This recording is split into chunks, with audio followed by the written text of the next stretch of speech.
Welcome back to Two Moms, Too Much Coffee. We have Tempest here, and we also have Hey guys, it's Jhshell. And today we're joined by my sister, Jhlechia, as the oldest sister. She's always played a bit of a second mom role in my life, guiding me, protecting me, and definitely bossing me around as we grew up. Let's not forget that little piece in there. Now she's a mom to a 13-year-old son, Jaden, my nephew, and works as a marketing operations specialist in fintech. When my daughter, sweet Naya Camilla, was born, Camilla being a name connected to Jhlecia's middle name, our dad actually picked out for her. Jhlechia was the first family member to actually come and stay with me and Nick. She spent 2 weeks helping us adjust to life with a newborn during a really emotional season for our family. As I mentioned before, our dad passed in January 2024, and a year later, Naya arrived. So, in many ways, welcoming her felt like carrying a piece of our legacy forward.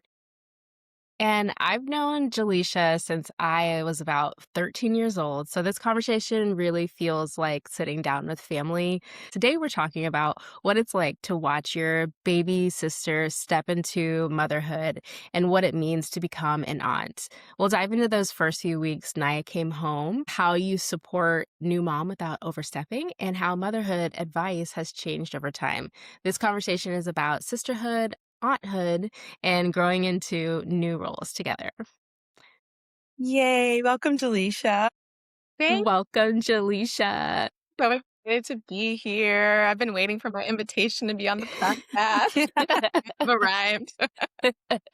It's here, and we're so excited to have you. So excited. Yes, yes. So kind of just jumping right in. So as I mentioned, you were definitely like second mom growing up. Tempest kind of has an idea of how it was, but we want to share with everyone how was your experience coming in and having this new life of being an aunt, but also coming to stay with me and Nick for 2 weeks. Like tell us a little bit about that experience and kind of how that maybe outlook changed a little bit seeing me as a mom. Yeah, for sure.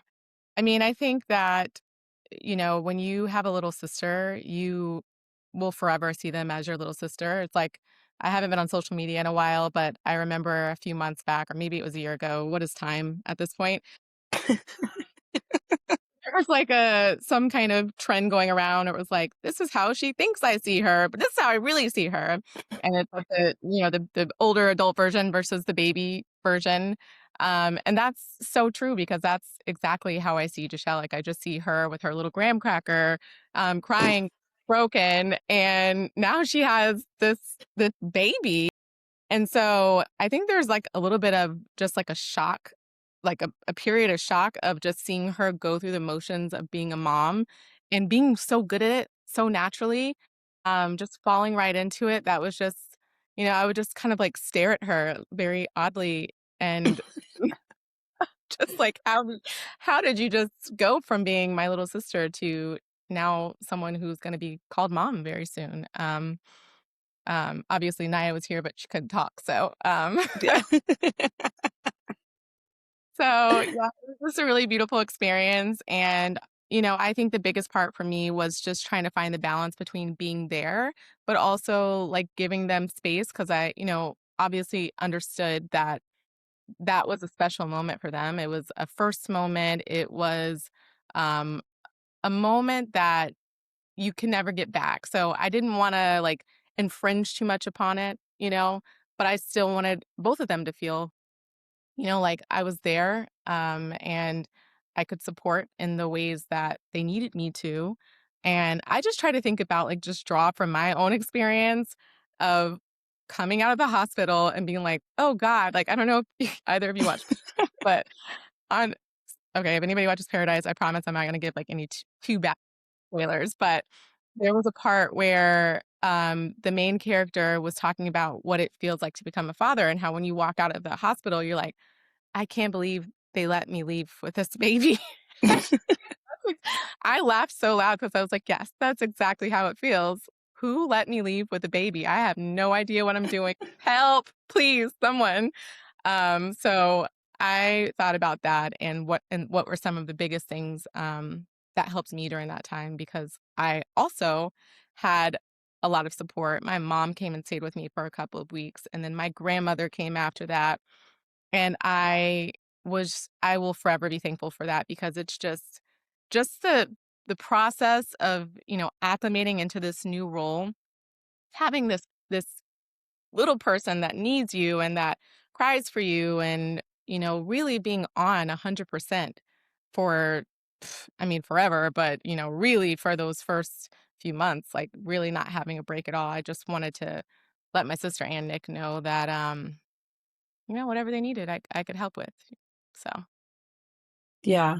I remember, like, honestly, and for those who are listening that have people come and stay with you, I remember, like, food was just, like, appearing in front of me, and I would literally, like, be forgetting to eat, and like, Jhlechia would literally just, like, put a bowl of in front of me. I don't even know half the time. I'm just like, "Feed me." And she was like, "You need to eat. You need to eat." And I feel like that honestly, food is, like, the last thing you think about, but you're, like, starting to get your milk, you're breastfeeding, and I just remember how helpful, like, that alone was. But I also remember this one moment where, and I don't know if you remember this, Jhlechia, but I think my, like, I mean, I know my hormones were just all over the place. And I just remember being in my closet and I just had a full breakdown of like, what the fuck am I doing? And like, what did I get myself into, in the sense of like, I'm a mom, but I just went through all of these emotions and all of this grief. And like, it just seemed like so much. And I just remember having like a wave of emotions. And then you just came in the closet and you were just like, it's okay. Like, like, your hormones are all over the place, but what you're feeling is normal. And don't feel like you are less than a mom or anything, because you are going through those hormone changes and you are going through a lot. Like, your life is changing and it just like hits you out of nowhere. And I just remember that conversation so boldly of being like, you're right. This is normal for me to feel this way. And it doesn't make me anything like less than. So that's something that really stands out to me from those 2 weeks of you being here. I hmm. sorry to Don't cry. interrupt that, but I was gonna say that I think it's a rite of passage to cry in your closet the first few months of postpartum. I know. Like like, no joke, Honestly, and I Tempest saying Tempest being like, "Sorry to interrupt that." Was so Tempest coding. I just was I'm so sorry to like interrupt the whole thing there, but, like, I have something to say. Classic. I love it. classic Tempest. I won't take offense to that, but I will say that my new closet in my new house, I have a postpartum in 2 different houses for both kids. So my postpartum with Sequoia, I have not a walk-in closet, so I never got to cry in there. It's so sad. Well, I mean, that's a good thing. That means you guess you didn't really need to cry this time around. I found other places. It just wasn't the closet. It's fine. You're fine. You're totally But to bring it back, I would say, like, to tie it back to the aunthood of it all, like, how special is it to have your sister there, to just be there, to also be a shoulder to cry on while you're going through all these hormones, because it's so much. Yeah, for sure. But I also kind of, it's funny seeing my sister as my second mom, I always like to say, and then seeing her go into motherhood, and now seeing you go into aunthood, if you will, Jhlechia. But how has that been, seeing Naya? I don't think anyone could have prepared me because, like, I have a child, right? So I'm like, okay, yeah, I know what it feels like to just see this baby and have this wave of emotions, right? For your baby that you had. But being an aunt is like getting a fresh baby that you didn't have to put out. Like Not the best fresh in the baby. world. I didn't have to push her out. I just had to just come and give her love and hugs and kisses and just it's the best thing. And, she has my middle name, and that is a very special bond that I think we'll always share. But Naya's just like, she's so perfect. I look at other babies and I'm like, But not Sequoia, okay? Pepper's a kid. Remember, we're family here. No, I'm just kidding. I it's such a special feeling. I really don't even know how to articulate it. Like, I can look at her and already see all the things that I'm gonna do with her, like, the different moments that we're gonna have, our little secrets that we'll have from mom, not because, like, I wanna have secrets, but just because I want her to know that she always has someone that that she can come to outside of mom, and I remember, like, at different points in my life needing that, and those people took on different forms. Maybe they weren't aunts, maybe they were friends of the family, but, um I have a son, so that's also very different, being able to, like, see that I'm gonna, like, do, like, little girl things and even just, like, buying her clothes. I'm like, "Oh my god, this is so cute for Naya." Everywhere there is so much inspiration for things that I wanna do and buy for Naya. Um, but yeah, it's just it's a really special thing that I can't exactly describe. Yeah, she literally will, send me a picture of her calendar of when she's coming, and it says, "Coming to see Naya." Like, it doesn't say Jhshell and Nick and Naya, or she'll call me and be like, "Where's Naya?" I'm like, "Hi. Hello. I'm your sister. Nice to see you." No one cares about me anymore, but it's fine. I'm glad that you have that bond with Naya. We love you forever. It's just Naya has now taken the spotlight, but you're still there. You're just like the backup singer, like Oh my. My Michelle in the Destiny's Child? Oh, oof. not you're right. Why did you get all the way to Michelle? Yeah, like Like, uh, Kelly's right there. and Kelly is. I mean, I don't know if you guys have seen Kelly lately, but I know. she's nobody's backup singer. Okay, Right. Yeah. she's It's true. the main force. All of this. Yeah. Like, Um, what an honor it is to have a aunt and niece relationship like that, where it sounds like if anything ever does happen to you, Jhshell, she is going to forever be loved. And so that is mm, very sweet. yes. But how has it been being a mom and kind of knowing things like certain discipline and things like that, and then having me as a mom and knowing, I mean, obviously we haven't gotten that far because Naya is only 13 months, but has it been hard for you to not overstep in any scenario? Um, I would say no, only Because I'm because a perfect mom. you are Yes. a very perfect mom, that's it. You're also very type A, and I am type B, we know this. So, yeah, I'm like, that seems like a great idea, I didn't think of that when I was doing this. So, it feels like there are just so many products that just weren't on the market, and people were saying that when I first had my Mm, son, but it seems like they've exploded, like, there's a product for everything, and just that part alone, just the research and all of the products that Jhshell has found is it's so interesting to me. Um, and so just that alone lets me know that she's already like light years ahead of what I was doing because I was like, we have the basics here, and the basics were fine for us, but I think that whatever you can get that makes your life easier as a mom, like, I'm all for that, and Shell put in the time and really figured out what those things were, and I remember the first time that I came to see Naya. I don't even remember the name of the app, but it's still downloaded on my phone, and I'll randomly go into it. What is it called? Huckleberry. Oh, Okay, yeah. She's Huckleberry. like she gave me this whole spiel, and she's like, "These are the things that you have to do. These are the times. You need to put everything in this app." And I was like, "Oh my goodness, like, I've done this before. I know how to feed a baby. I know how to feed a baby. I know how to put a baby to bed."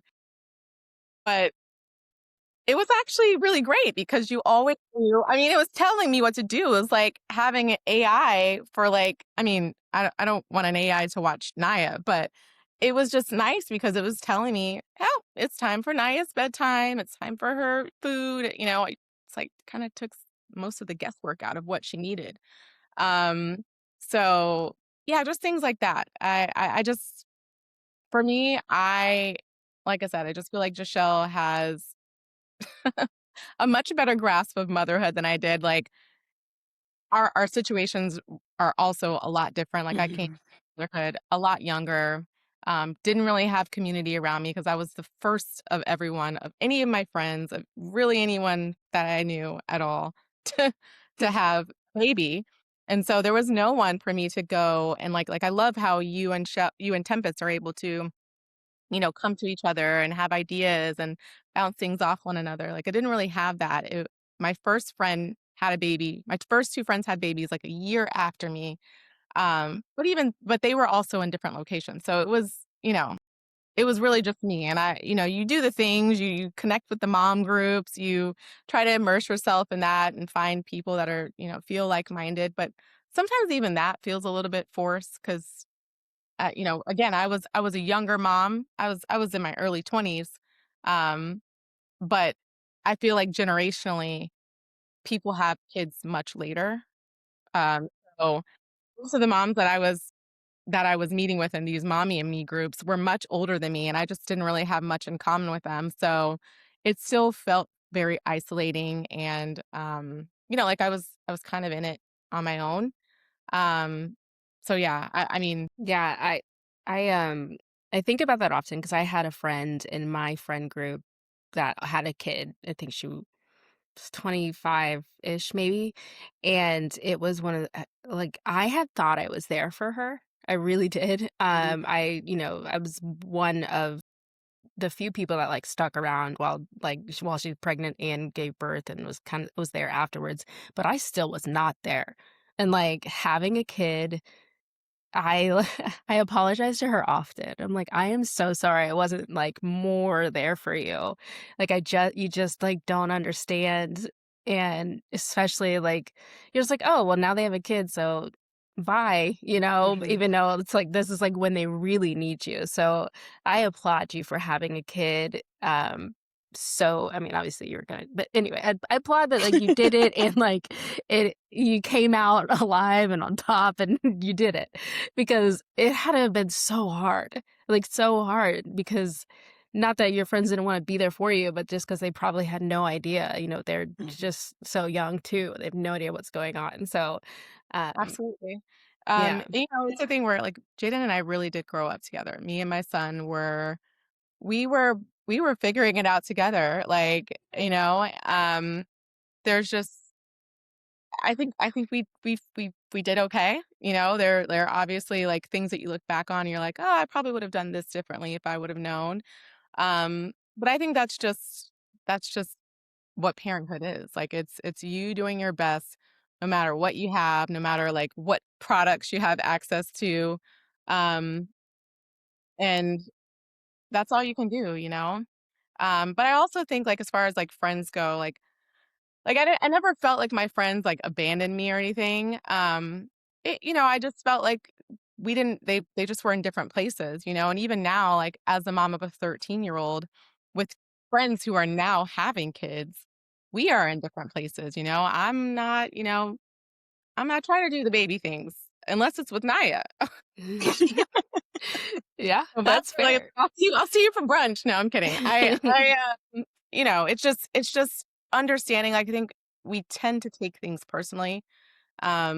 I think people have become more sensitive over the years, but I think that we're just all naturally in different phases sometimes, and, there's just nothing you can do about that. The people that understand what you're going through and understand where you are, like, you'll naturally align with them, spend time with them, and have support from them, and that's what really matters in the end, so Yeah. Yeah, you bringing up, like, light years ahead, I definitely the first thing I was thinking was we were just in 2 different places. Like, I was t how old am I? Am I 35? 34? Currently, you are 33. I am 33, so I you sound like cut that out, Tempest. No, leave it in, it's fine. 8 years older, also a background. My background was very different, like in OT. And then I had Tempest, who I literally was texting about. I wouldn't have known about Huckleberry if it wasn't for Tempest. I was literally like, what do I need to get? What do I need to order? Like, help me out. So I literally think it was just like our situations, but also bringing me to my next point, it also was because of social media. So, like, kind of what your like I would love to hear your perspective of how social media, how do you think that has impacted, I guess, parenting advice, if you will, or not even parenting advice, but just like parenting in general? Do you think it's been more positive or do you think it's been more negative or a little bit of both? So I think it's definitely been a little bit of both. I think so.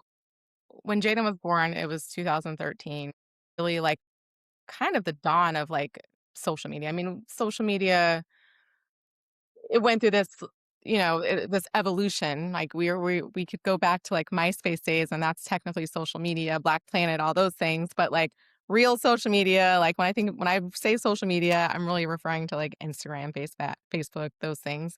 And that was when it was really starting to become something really big, where people were starting to post more than just photos, and the content era started to come about. And I would say that for me, like, I mean, because like like content as we know it now really didn't take off in that way probably until I don't know, maybe like 2016, 2017. So around the time that I had Jaden, I there was obviously information out there, but not in such an easily accessible and digestible form. I read blogs and but most of what I did just was kind of intuitive, just motherhood. Of course there's always people that give you advice, some welcome, some not. But I would say that, I think that social media I won't say that it's particularly been helpful for me. Or at least it wasn't in that phase, again, because the content just wasn't the same way that it is now. But I can understand how it would be helpful to moms today, but I can also understand how it would be overwhelming. Like, I feel like it's almost too much information and it's difficult to decipher, I'm sure. Well, what information is right for me and my baby? And also, you know, how do I not overload myself and set this unrealistic ideal of perfection that just can never happen. Like it just cannot be reached no matter how many videos you watch, no matter how many products you buy. So I think a lot of consuming that information now is about really finding that balance so that, you know, you don't create this environment and these expectations that you just can't fulfill. Yeah. I remember, like you talking about expectations. I remember for me, one of the biggest things that I had to tell myself, like, people are posting their perfect lives. They're not posting all of, typically they're not posting the issues or like the troubles that they have. And for me, it was when Naya was having, she was just not sleeping. And I was reading all of these things of like, my baby's sleeping through the night at 2 months. My baby's sleeping through the night at 3 months. And I don't know if you remember this, Jhlechia, but I'm sure you do, but I was having literally meltdowns every night. And I was like, everyone's baby is sleeping through the night besides my baby. Sequoia was sleeping through the night. And I'm like, what's wrong? Like, why? What am I doing wrong? What am I doing wrong as a mom that like my baby isn't sleeping through the night, like I'm messing her up or something. And then it took a minute. Like now I know having another baby, I would be like, every baby is different. You might get a unicorn like Sequoia, or you might get a Naya who likes to wake up every hour on the hour. So I feel like that's like a very common like situation that moms probably run into a lot, especially like TikTok and things like that, where you're just seeing all of these like different situations and then you're wondering why is my situation not matching yours? Yeah, Mhm. absolutely. And I also would say that, like, don't forget that Naya slept. After those first 2 months, Naya slept, and Sequoia woke up. She decided, "I'm not actually gonna sleep through the night again until 1-year-old." So, Yes, unicorn as in good point. she will let me lay her down, and I can walk away, but she will wake up again. Yes, very valid.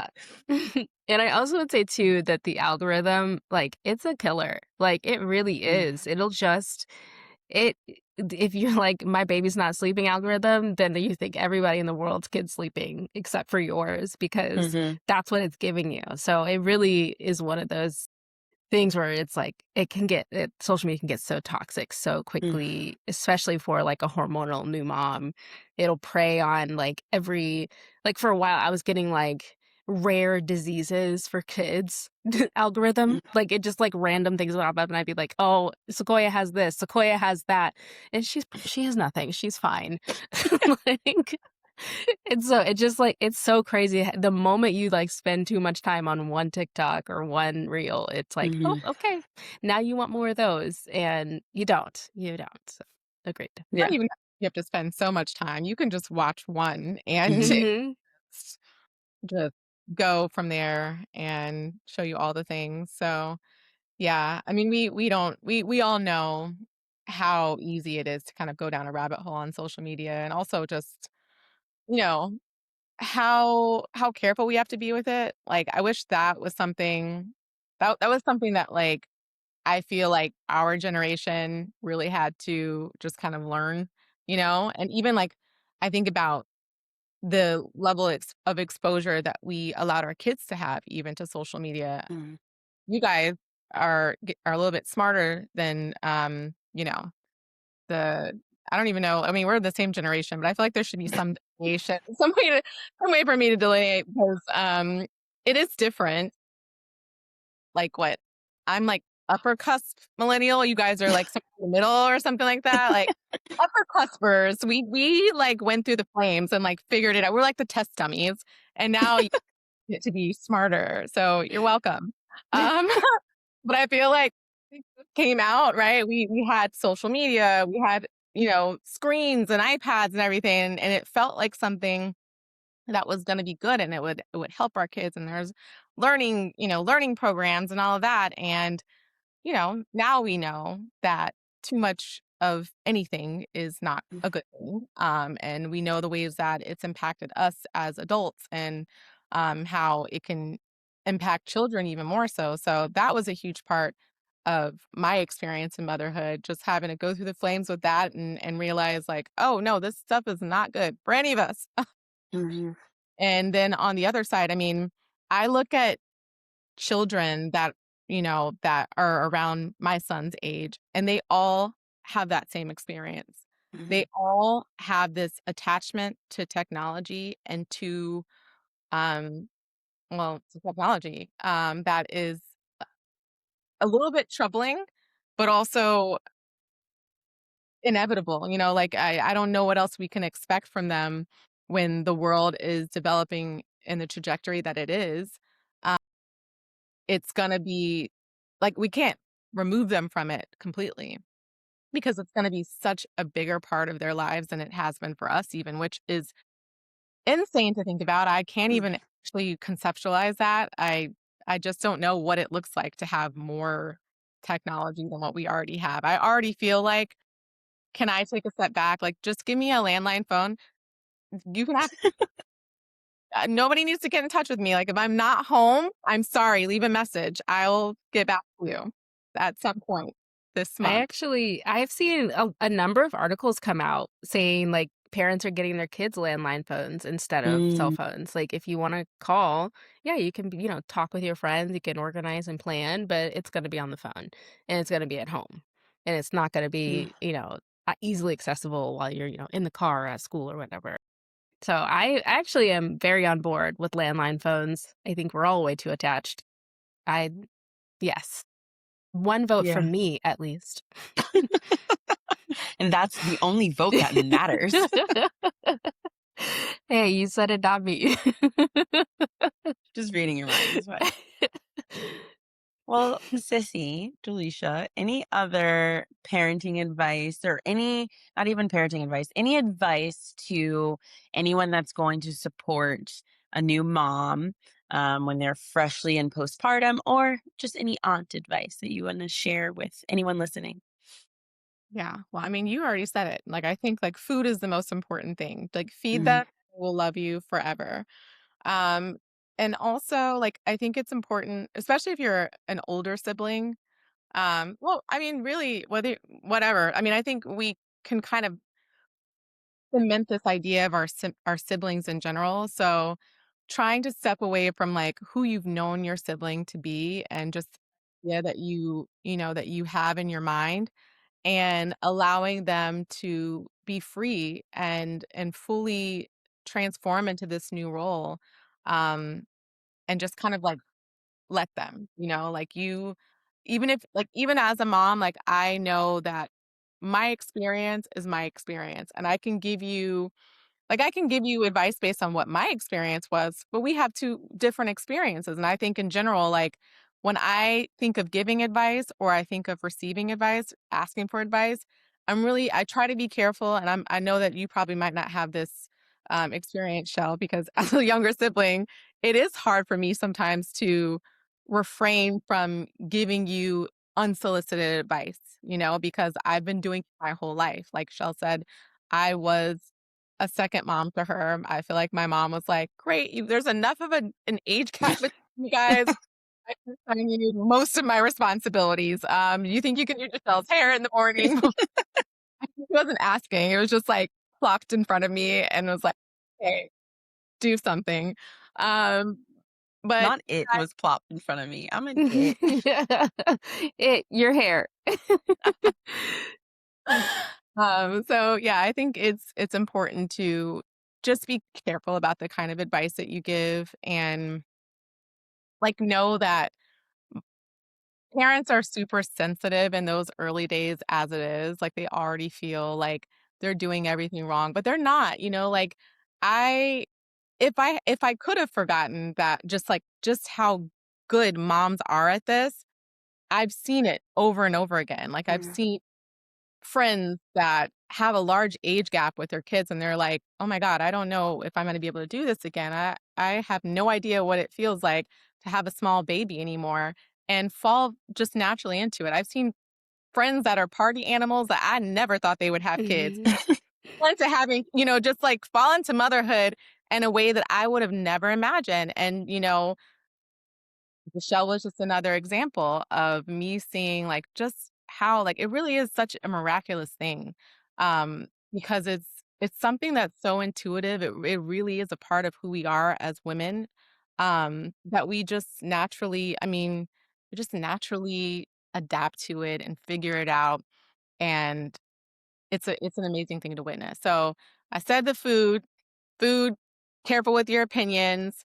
Um, I think being a listening ear, you don't always have to say something. You don't always have to have something like I most of the time don't really have something better to tell Jhshell than what she already knows. She's done the research. She's comes from a background of being an occupational therapist. She knows all the things about all the developmental milestones. Um, you know, all the things that come along with being a mommy. But even with, like, understanding it, like, understanding the idea of it, I think it's a whole 'nother thing to go through the actual mm, experience. And, yeah, a lot of that I think is just, like, letting go and understanding that it's not gonna be perfect, like, right. and being okay with that, But yeah, I think those are the 3 things that I think are most important. And just, being a babysitter when they need it. Like, Mhm. it's like, I mean, me and Shell are not that close. She's a few hours away from me, but, if she were to ask me, "Hey, I need you to come watch Naya for weekend." I mean, I've come up for a couple of things, just, like, give them a Mhm. it's been a while. I'm a little slacking on my auntie duties. We've been busy, it's fine. Sometime soon. And also, I really miss Naya, so, yeah, we'll make Aw. Oh, that was perfect. Yes, so this is so sweet, and, listening to you, I love that you guys have this relationship. I love that you can be, so close with Naya and just be there for Jhshell because she's amazing. Naya's amazing. Nick's there. I'm just kidding. He's He's amazing too. He's behind on episodes anyways. He's not even going to hear that. All right. Well, I think that is the end of our show today. We really appreciate Jhlechia for all of her words of wisdom and her love for Naya and Jhshell. We hope that you loved this episode as much as we do. And please like, comment, and subscribe. We'd love to hear from you. If you are an aunt or know an aunt, please send them this episode to make sure that they feel seen and heard the same way that we always do every episode. Thank you so much. Perfect, Tempest. You didn't even stutter anything. I did stutter once, actually. Thanks, guys, for listening. Bye. Bye.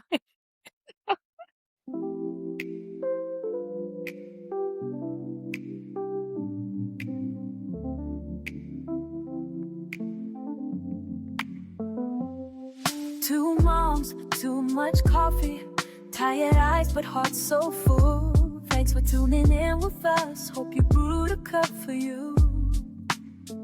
The morning light is shining bright.